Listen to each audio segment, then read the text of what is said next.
You are looking at film clips from worldwide newsreels. The title reads, Communist Riots in Tokyo, Japan. A long way off, you think? This communist mob is in Venezuela, right in our own backyard, attacking an American citizen and his wife. A kangaroo court in Havana, condemning hundreds to the firing squad because they incurred the displeasure of Castro and his crowd. This is happening 90 miles from our mainland. Less than 10 minutes by jet bomber. Less than 5 minutes by rocket missile. And where do you think this is? It's communist-inspired student rioting in San Francisco, USA. Look at those faces. The face of communism in America. Is it not high time we ask ourselves?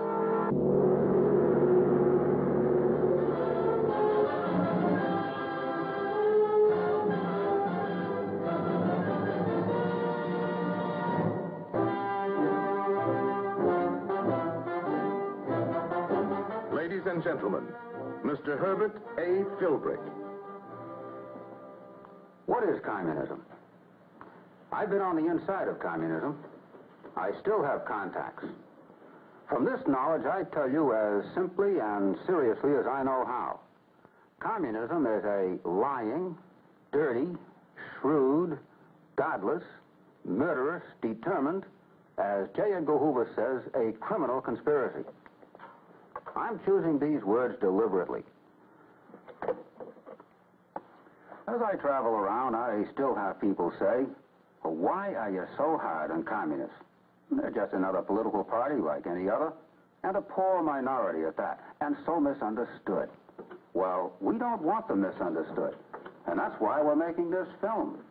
And that's why I say they are lying, dirty, shrewd, godless, murderous, determined, and it is not an American political party like any other. It's an outlawed organization, taking its orders and instructions from another government to do everything possible to destroy our government. It's an international criminal conspiracy. In years to come, if democracy falls, historians are going to look back on this time in which we are now living, and they're going to say, how could any free and intelligent people living in a country like America let a gang of vicious outsiders come in and take over? Well, of course, the only answer would be that most Americans didn't realize or couldn't believe until it was too late that communists are what they are. That's why I want to analyze those 3, 6, 9 words. And if you'll follow me, I'll guarantee that 10 minutes from now, a lot of you are going to have a new understanding of communism. Now, let's see if that isn't so. We start with lying. People wonder, how can a communist look you in the eye and tell one bare-faced lie after another with a straight face, the way Gromyko did with President Kennedy on Cuba? Well, the explanation is simple. Lying doesn't mean the same thing to a real communist that it means to you and me. For 9 years, I walked streets like this to meet with other party members down dark hallways, behind closed doors, constantly changing meeting places to avoid suspicion. In musty attics or moldy basement rooms like this. We were taught by our communist leaders and ordered to believe that truth is anything that will promote communism. Therefore, nothing is a lie if it helps the party. So the communists use the lie as a weapon, a shield, and a tool. When you keep that in mind, at last you begin to understand them. When a smiling Khrushchev says the Russians in Cuba are technicians and farm helpers, well, you can suspect there are soldiers too. And when he says only defensive weapons were sent, well, you can suspect there are also intercontinental missiles and bombers. And when he says, now they removed them all, well, what do you think? Since it is their sworn duty to tell us whatever will best serve their cause, we should always suspect they are lying. Lying is one of their best tools for playing dirty. Dirty, mean, despicable, ruthless. Slander, blackmail, corruption of character, to stock and trade. They recognize no such things as human dignity or any rights of the individual. Class hatred and open class warfare are their specialty. If they can get a few people killed, well, so much the better. As some were killed in this communist-incited race riot. At this, they are not only dirty, but they are oh so shrewd. Give them credit. They know Americans better than most Americans know communists. They are shrewd with words. How many Americans would volunteer for the Communist Army? Yet, many enlisted when it was called the Abraham Lincoln Brigade, and went off to fight and die with the Communists in the Spanish Civil War. When, in 1943, for tactical reasons, the Communist Party eliminated the Young Communist League, it instantly became the American Youth for Democracy. They don't say, give us the right to operate subversively in our midst. They say, defend the Bill of Rights. They don't call their campaign against our Internal Security Act by that name. They used the Citizens Committee for Constitutional Liberties and the American Committee for the Protection of Foreign Bond. There's the American League for Peace and Democracy, and so on. Well, that last mouthful combines a number of words our people like. Peace, democracy, even the American League. But this is only a drop in the bucket. The communists are past masters at getting other people to do their dirty work for them. They take over organization after organization in America in just 2 steps: infiltration and agitation. This is what they work at, day and night. This is what accounts for much of their success. You want a shocker? Well, in that list up there, in place of those thinly veiled commie fronts, let's substitute some other names, respectable names, that have been infiltrated to a greater or lesser degree. I hope you are more than shocked. I hope you are aroused. Because we have it on no less authority than J. Edgar Hoover that communists and fellow travelers have penetrated every category up there, and more. Well, you think a few maybe, but it doesn't take many.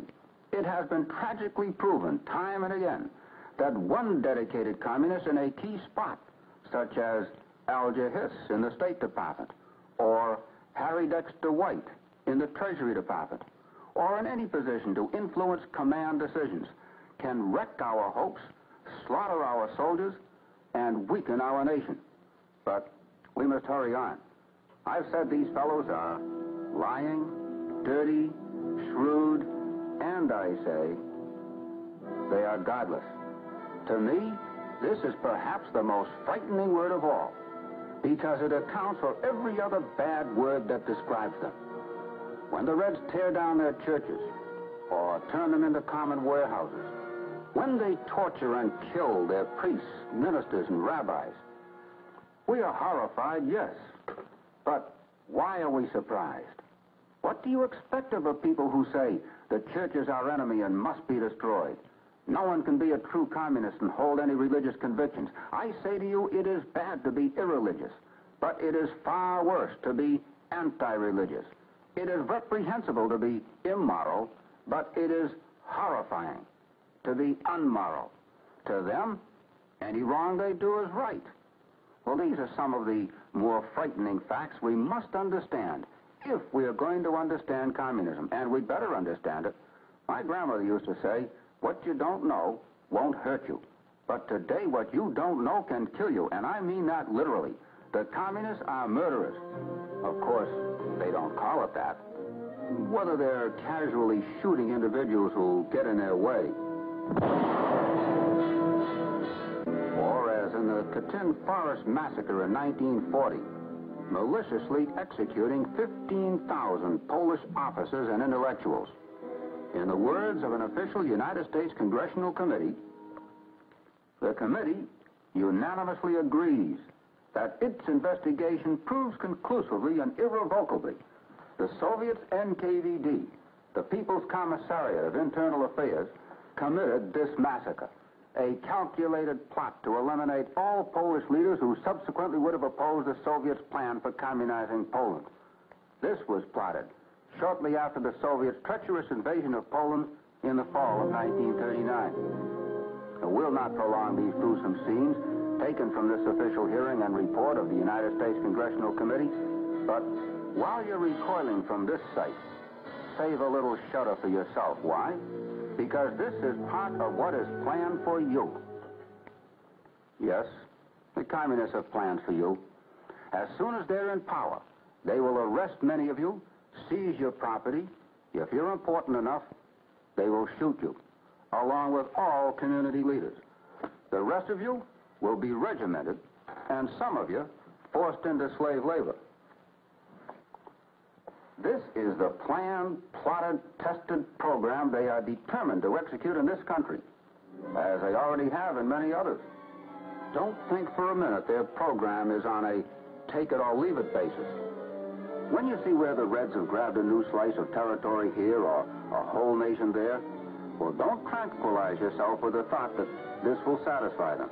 Every move they make, every piece of ground they gobble up, every labor union, every government agency, every local organization they infiltrate in this country is just one more step towards their main goal, which is America and you. Occasionally they get their setbacks, but don't let a few defeats raise your hopes any. Even the setbacks are part of their overall strategy. 2 steps forward, 1 step back. Cuba is a classic illustration. Remember this news photo? Castro and Khrushchev hugging each other? We thought it a little ridiculous at the time, rather disgusting, and let it go at that. The next thing we know, the Russians put missiles and bombers on the island. Then we suddenly come to life and say, wait a minute, back up there. So they take 1 step back. They make a show of removal. But see what they still gain in the maneuver? We think we won a victory. So we relax. And they end up with who knows how many missiles and bases and military personnel established 90 miles off our coast. Well, that's the story of our experience with the communists. When we get mad enough to call a halt to something, they back up and say, okay, don't get excited, let's coexist. So we relax again. We give them a chance to consolidate their gains, and then they come in with a new sneak punch. What it all boils down to is just what J. Edgar Hoover said. It's the greatest danger we face in the world today. Well, I promised you 10 minutes ago that by this time you would have a new understanding of communism. Too long we have been thinking of communists as misguided but human beings with humane feelings and responses. What we have just shown you exposes them for what they really are: lying, dirty, shrewd, godless, determined, and international criminal conspiracy. This is the true nature of the enemy. This is communism.